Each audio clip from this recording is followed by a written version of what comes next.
आपके अपने YouTube channel वागासाडी class में दोस्तों आपका स्वागत। दोस्तों जैसा कि आपको पता है मैं आपको लगातार अभ्यास प्रश्न पत्र का सॉल्यूशन बता रहा हूं। ओके, तो इससे पहले मैंने क्या है कक्षा 12वीं का अर्थशास्त्र इकोनॉमिक्स का सेट ए का फुल सॉल्यूशन डाल दिया है, तो नहीं देखा है जाकर जरूर देख लीजिएगा। ओके, आज की इस वीडियो में हम कक्षा 12वीं अभ्यास प्रश्न पत्र का अर्थशास्त्र इकोनॉमिक्स का सेट बा यानी ये सेट बी का क्या है फुल सॉल्यूशन करने वाले हैं। ओके, इसलिए वीडियो को ध्यान से और अंत तक देखिएगा।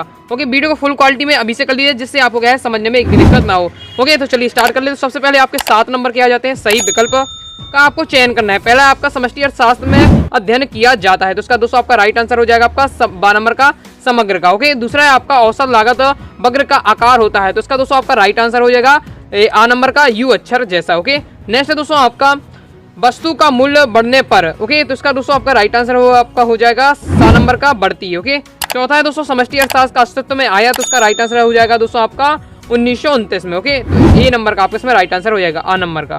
पांचवा है दोस्तों निम्नलिखित में से कौन सा हस्तांतरण भुगतान नहीं है, तो पांचवें दोस्तों आपका राइट आंसर हो जाएगा राष्ट्रीय ऋण पर ब्याज। ओके, तो इसमें आपका आ नंबर का इसमें भी आपका राइट आंसर हो जाएगा। फिर नेक्स्ट है दोस्तों आपका भारतीय रिजर्व बैंक का राष्ट्रीयकरण कब हुआ, तो इसमें आपका राइट आंसर होगा दा नंबर का 1949। ओके, नेक्स्ट है दोस्तों आपका लास्ट निवेश का निर्धारक घटक है, तो इसका दोस्तों आपका राइट आंसर हो जाएगा आपका सा नंबर का आ और बा दोनों। ओके, तो इस प्रकार से अपना क्या है सही विकल्प कंप्लीट हो जाते हैं। चलिए आगे बढ़ते, तो आगे आ जाता है आपको रेगिस्तान को पूर्ति करना है। पहला है दोस्तों आपका छोटे छोटे चारों का अध्ययन डैश अर्थशास्त्र में किया जाता है, तो पहले वाले का दोस्तों आपका राइट आंसर हो जाएगा आपका बेस्टी अर्थशास्त्र। ओके, तो इसका सॉल्यूशन आप देख सकते हैं आपके क्या हो जाएगा, पहले का राइट आंसर होगा आपका बेस्टी अर्थशास्त्र। दूसरा है दोस्तों आपका ऊंची तटस्थ वक्र डैश स्तर पर संतुष्ट हो दर्शाती है। ओके, तो इसका राइट आंसर आपका उच्च। ओके, नेक्स्ट देख लेते। नेक्स्ट है आपका दोस्तों पूर्ति का नियम डैश वस्तुओं पर लागू नहीं होता, तो इसका राइट आंसर आपका दुर्लभ वस्तुओं पर। ओके, तो आप देख सकते हैं इसका सॉल्यूशन। नेक्स्ट देख लेते चौथा, तो चौथा है दोस्तों आपका डैश प्रतियोगिता में प्रत्येक फर्म में समरूप वस्तुओं का उत्पादन एवं विक्रय करती है, तो सबसे आपका राइट आंसर आपका पूर्ण प्रतियोगिता। ओके, तो पूर्ण इसमें राइट आंसर हो जाएगा। ओके, आपका नेक्स्ट आ जाता है आपका चौथा, ये पांचवा है दोस्तों आपका, ये छठवां है, इसमें आपका है गलत डाला हुआ है, तो पांचवें का मुझे क्या क्लियर आंसर नहीं है, आप देख लीजिएगा। आपका छठवां है कीन्स का रोजगार सिद्धांत डैश पर निर्भर है। ओके, तो उसका राइट आंसर होगा आपका प्रभाव पूर्ण मांग पर। ओके, सॉल्यूशन आप देख सकते हैं एक साथ दिया हुआ, पहले का बेस्टी अर्थशास्त्र, दूसरे का उच्च है, तीसरे का आपका हो जाएगा दुर्लभ वस्तुएं, चौथे का आपका पूर्ण। ओके, और छठवां का हो जाएगा आपका प्रभाव पूर्ण मांग। ओके, अब पांचवा अपना क्लियर करके लिख लीजिएगा। ओके, चलिए अपन देख लेते हैं आगे। तो आगे दोस्तों आपका आ जाता है सही जोड़ियां, तो पहला है आपको दोस्तों मांग के आवश्यक तत्व है। ओके, तो इसमें दोस्तों आपका पहले का राइट आंसर आपका 5 होते हैं, तो पहला आपका हो जाएगा 5 होते हैं। नेक्स्ट दोस्तों आप स्थापन वस्तुएं, तो हो जाएगा इसमें स्थापन वस्तुएं हो जाएंगी आपकी क्या है आपका हो जाएगा इसमें राइट आंसर आपका कार तथा पेट्रोल आपका हो जाएगा। ओके, नेक्स्ट देख लेते हैं। नेक्स्ट है दोस्तों आपका वस्तुओं की पूर्ति, तो इसमें हो जाएगा आपका उत्पादन द्वारा, ये आपका तीसरा ये हो जाएगा। चौथा है आपका साम्य कीमत, तो साम्य कीमत हो जाएगा आपका मांग इक्वल टू पूर्ति, तो आपका चौथा ये हो जाएगा। पांचवा है दोस्तों आपका पांचवा है आपका भारत में बजट की स्वीकृति, इसमें दोस्तों आपका राइट आंसर आपका लोकसभा। ओके, तो आपका पांचवा ये हो जाएगा। छठवां आपका रक्षा पर व्यय, तो इसका दोस्तों आपका राइट आंसर हो जाएगा गैर योजनागत ओके व्यय। ओके, तो इस प्रकार से अपने क्या है सही जोड़ी अपनी कंप्लीट हो जाती है। चलिए दोस्तों अपन देख लेते हैं एक वाक्य में। ओके, तो पहला है दोस्तों आपका जब सीमांत उपयोगिता शून्य होती है तब कुल उपयोगिता क्या होती है। ओके, तो चलिए इसका राइट आंसर हो जाएगा, इसका पहले का हो जाएगा आपका सर्वाधिक, इसका आपका राइट आंसर हो जाएगा। ओके, सर्वाधिक इसका राइट आंसर हो जाता है। नेक्स्ट देख लेते हैं। नेक्स्ट है दोस्तों आपका दूसरा प्रति इकाई लागत को और किस नाम से जाना जाता है, मतलब दूसरा नाम क्या है, तो उससे प्रति इकाई लागत को जाना जाता है औसत लागत, तो औसत लागत इसका आपका दूसरा राइट आंसर हो जाएगा। ओके, औसत लागत हो जाएगा। तीसरा है दोस्तों आपका किसी देश में राष्ट्रीय आय की गणना समानतः कितने वर्षों के लिए की जाती है, तो इसका राइट आंसर है दोस्तों आपका 1 वर्ष, इसका राइट आंसर हो जाएगा। ओके, नेक्स्ट चौथा आपका समय के विशेष बिंदु पर मापी गई मात्रा को क्या कहते हैं, इसका राइट आंसर है दोस्तों आपका स्टॉक इसका राइट आंसर हो जाएगा। नेक्स्ट दोस्तों आपका हो जाएगा इसमें पांचवा किसने कहा है पूर्ति मांग को स्वयं जन्म देती है, तो इसका राइट आंसर जेसी ने कहा है आपको। ओके, जेसी ने। नेक्स्ट देख लेते हैं। नेक्स्ट है दोस्तों आपका भोग फलन का समीकरण क्या है, तो इसका राइट आंसर क्या हो जाएगा, इसका राइट आंसर आपका FY ये आपका हो जाएगा। ओके, चलिए मैं आपको क्रमशन का सॉल्यूशन दिखा देता हूं, तो आप क्या है इसका स्क्रीनशॉट ले लीजिएगा।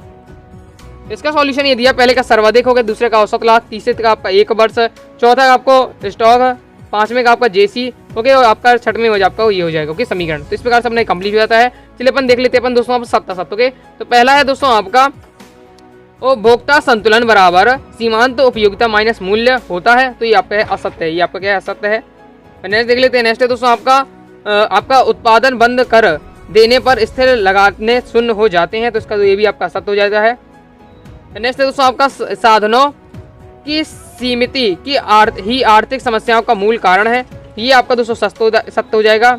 ओके, इसके बाद दोस्तों आपका नेक्स्ट है समग्र मांग और समग्र पूर्ति का अंतर स्फीत अंतराल होता है, तो ये भी आपका सत्य हो जाएगा। ओके, नेक्स्ट है दोस्तों आपका रिकॉर्डों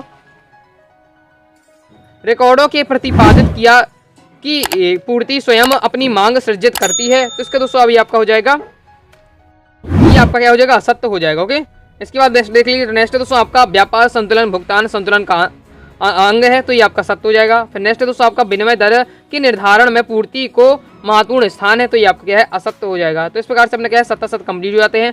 चलिए अपन देख लेते हैं, अपन प्रश्न क्रमांक 6वें से स्टार्ट कर लेते हैं। ओके, प्रश्न क्रमांक दोस्तों आपका 6वां आ जाता है व्यष्टि अर्थशास्त्र एवं समष्टि अर्थशास्त्र में अंतर बताइए। ओके, चलिए मैं आपको सॉल्यूशन दिखा देता हूँ। ओके, तो आपका ये दिया हुआ है व्यष्टि और दोस्तों आपका ये दिया हुआ है व्यष्टि अर्थशास्त्र और आपका क्या है, समष्टि अर्थशास्त्र में अंतर थोड़ा बिलर है। ओके, तो लेकिन आप क्या है, वीडियो को फुल क्वालिटी में देखिए तो आपको क्या समझने में दिक्कत नहीं होगी। अर्थ के आधार पर व्यष्टि अर्थशास्त्र में छोटी छोटी इकाइयों का अध्ययन किया जाता है, अथवा समष्टि अर्थशास्त्र में बड़ी बड़ी इकाइयों का अध्ययन किया जाता है। विषय व्यष्टि अर्थशास्त्र का मुख्य विषय कीमत सिद्धांत विश्लेषण होता है, समष्टि अर्थशास्त्र का मुख्य विषय राष्ट्रीय आय व रोजगार विश्लेषण होता है। तो मैं आपको इसलिए पढ़ दिया जिससे आपको समझने दिक्कत ना हो। ओके दोस्तों, चलिए अपन देख लो आपका 7वां आ जाता है। प्रश्न क्रमांक 7वां है क्रमागत उत्पत्ति ह्रास नियम को मान्यताओं का उल्लेख कीजिए। ओके, तो यही मैंने सॉल्यूशन किया है, तो चलिए मैं आपको इसका सॉल्यूशन दिखा देता हूँ। इसका सॉल्यूशन ये दिया हुआ है, तो फास्ट इंस्टॉल ले लीजिए। 2 पॉइंट आपके दिए हुए हैं। ओके, पहला आपका दिया हुआ है परिवर्तन साधनों की सभी इकाइयों की एक रूप होती है। दूसरा आपका संगठन उत्पादन तकनीक इत्यादि में कोई परिवर्तन ना हो। ओके, आपको समझने दिक्कत ना, इसलिए मैं आपको पढ़ देता हूँ। चलिए 8वां देख लेते हो। 8वां है दोस्तों आपका 8वां कह रहा है कीमत तल किसे कहते हैं। चलिए मैं आपको सॉल्यूशन दिखा देता हूँ।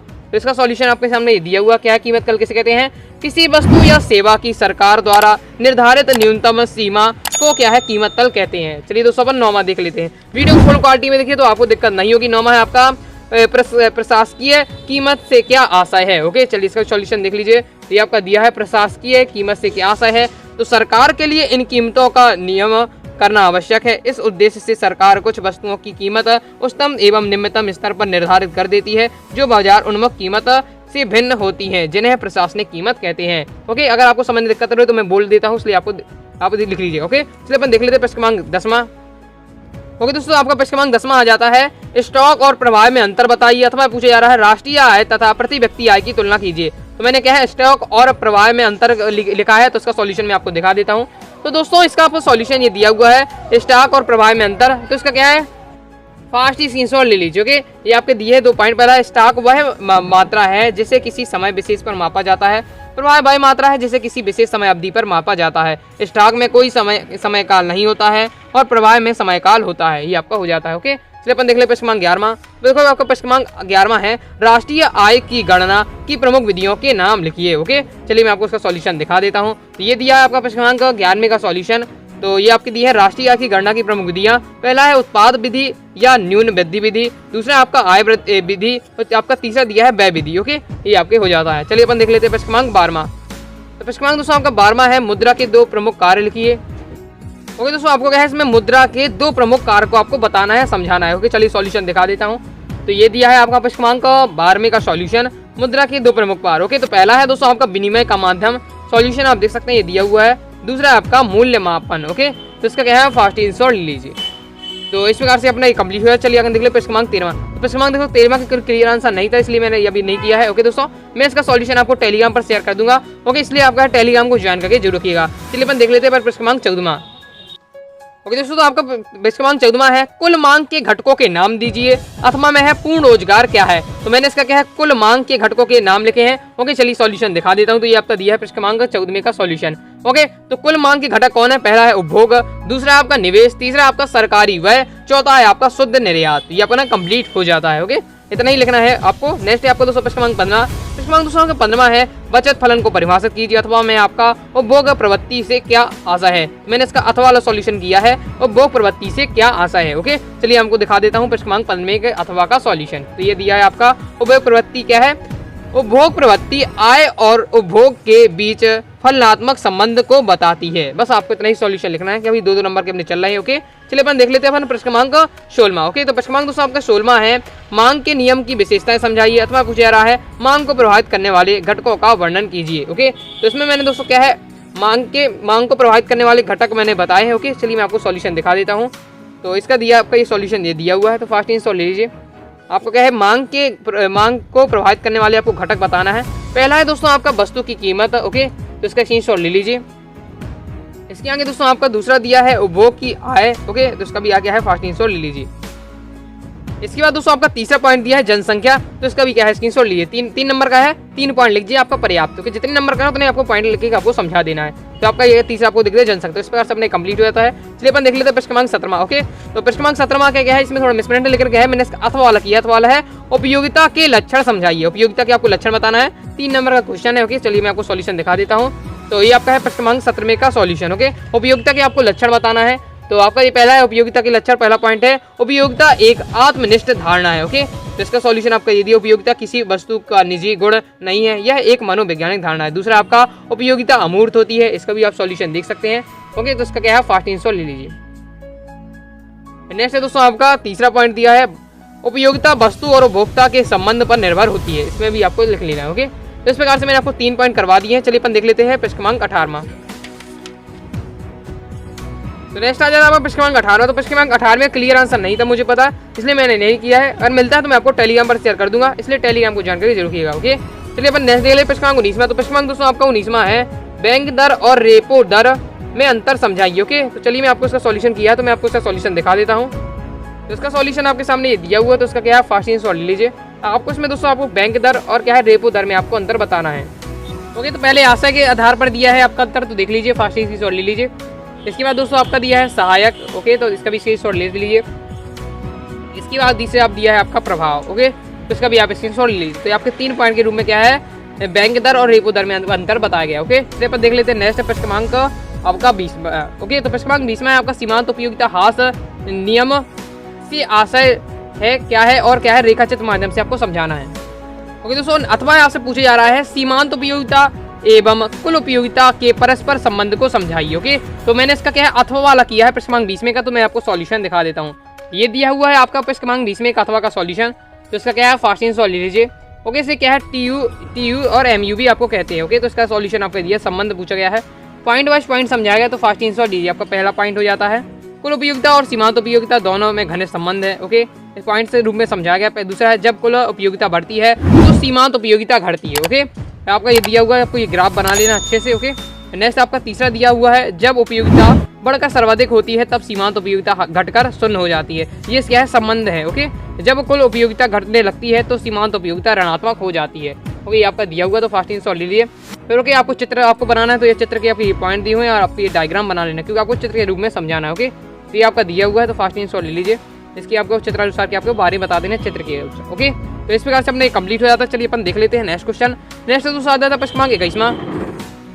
प्रश्न का 21 है आपका पैमाने के प्रतिफल की विभिन्न अवस्थाओं की व्याख्या कीजिए। ओके, तो यही सॉल्यूशन किया है इसका, तो आप इसका देख सकते हैं, सॉल्यूशन आपके सामने ये दिया हुआ है, तो फास्ट स्क्रीनशॉट ले लीजिए। ओके, पैमाने के प्रतिफल से आपको आज से पहले बता देना है, तो इसका आप देख सकते हैं दिया हुआ है, तो फास्ट स्क्रीनशॉट ले लीजिए। वीडियो को फुल क्वालिटी में देखिए तो आपको दिक्कत बिल्कुल भी नहीं होगी। फिर आपको पैमाने की 3 अवस्था आपकी होती हैं। पहला आपका पैमाने के, ये आपका दिया हुआ है, तो फास्ट स्क्रीनशॉट ले चलिए। ओके, प्रतिफल दूसरा आपका है पैमाने के समान। ओके, तो इसका भी स्क्रीनशॉट ले लीजिए। तीसरा आपका है पैमाने के घटते प्रतिफल। ओके, तो फास्ट स्क्रीनशॉट लीजिए। दूसरा आपका पैमाने के समान या स्थिर प्रतिफल।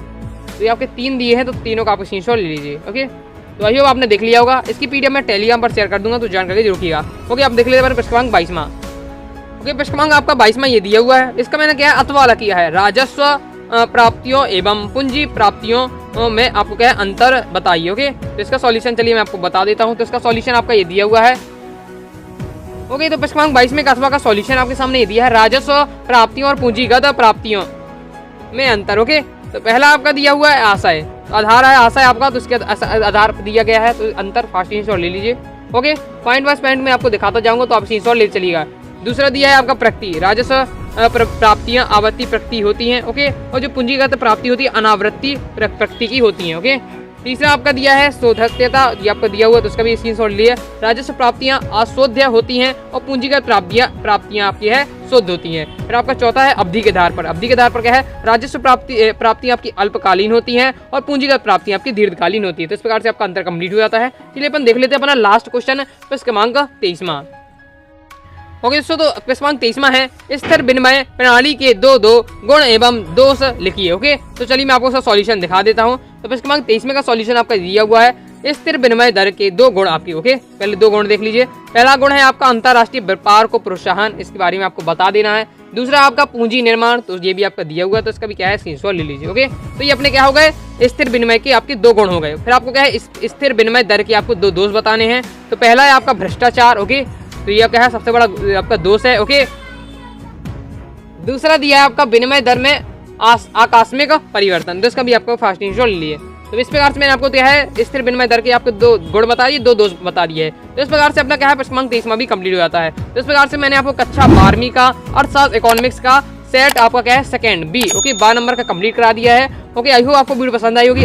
आगे भी आप क्या है अर्थशास्त्र का सेट सी और डी चाहते हैं, कमेंट करके जरूर बताइए। आगे आपको और किस सब्जेक्ट के आपको क्या है अभ्यास प्रश्न पत्र का सॉल्यूशन चाहिए, कमेंट करके जरूर बताइएगा। वीडियो पसंद है वीडियो को लाइक करके चैनल को सब्सक्राइब जरूर करिएगा। साथ ही दोस्तों अनुराग साड़ी क्लासेस के सभी platform Telegram, Instagram, WhatsApp join कर लीजिएगा, जिससे मैं आपकी क्या है आने वाले बोर्ड परीक्षा में पूर्ण रूप से आपकी सहायता कर सकूं। मिलते हैं दोस्तों नेक्स्ट वीडियो में, तब तक के लिए बाय बाय।